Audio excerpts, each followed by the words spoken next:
নাহিদ রানার গতির কাছে হার মেনেছে নিউজিল্যান্ডের ব্যাটাররা। তার ৫ শিকারে ২০ রানের আগেই থেমে গেছে সফরকারীদের ইনিংস। অল আউট হওয়ার আগে বোর্ডে যোগ হয়েছে মাত্র ১৯৮ রান। সিরিজে সমতা ফেরাতে বাংলাদেশের লক্ষ্য ১৯৯ রান।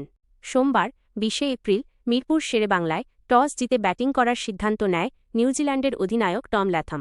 কিন্তু নাহিদ রানার সামনে দাঁড়াতেই পারেনি তার দল। ম্যাচে সপ্তম ওভারে প্রথমবার বোলিংয়ে এসে প্রথম বলেই ফেরান ১৩ রান করা হেনরি নিকোলসকে। ২৫ রানে প্রথম উইকেট হারায় কিউইরা। এরপর নিজের দ্বিতীয় ওভারের প্রথম বলে আরও একটি উইকেট নিয়ে বিদায় করেন ২ রান করা উইল ইয়াংকে। ২৮ রানে পতন হওয়া সফরকারীদের। প্রথম ওয়ানডের মতোই বাংলাদেশের বোলাররা নিয়ন্ত্রিত বোলিং করেছে। ফলে হাত খুলে খেলার সুযোগ পায়নি কিউই ব্যাটাররা। ৫৬ রানের জুটি গড়েন মোহাম্মদ আব্বাস ও নিক কেলি।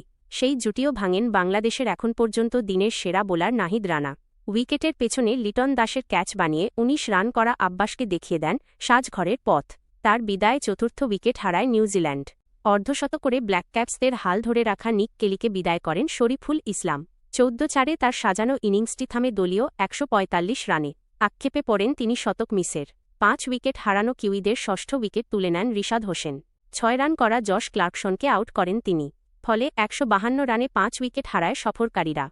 প্রথম ম্যাচের নিউজিল্যান্ডের জয়ের নায়ক ডিন ফক্সক্রফটকে ১৫ রানে ফিরিয়ে নিজের চতুর্থ উইকেট শিকার করেন নাহিদ। ১৬৪ রানে ৭ উইকেট হারায় ল্যাথামরা। বড় শট খেলতে গিয়ে আফিফের হাতে ধরা পড়েন ১২ রান করা ব্লেয়ার টিকনার। ১৮২ রানে ৮ উইকেট হারিয়ে ফেলার পর ২০ রানের আগে অল আউট হওয়া তখন সময়ের ব্যাপার হয়ে দাঁড়ায় মাত্র। বোর্ডে আরও ১ রান যোগ হতেই রানের খাতা না খোলা জেইডেন লেনক্সকে আউট করে নিজের ক্যারিয়ারের দ্বিতীয় ফাইফার পূর্ণ করেন নাহিদ। শেষ উইকেট হিসেবে will O রুরককে ৬ run Ferran Taskin.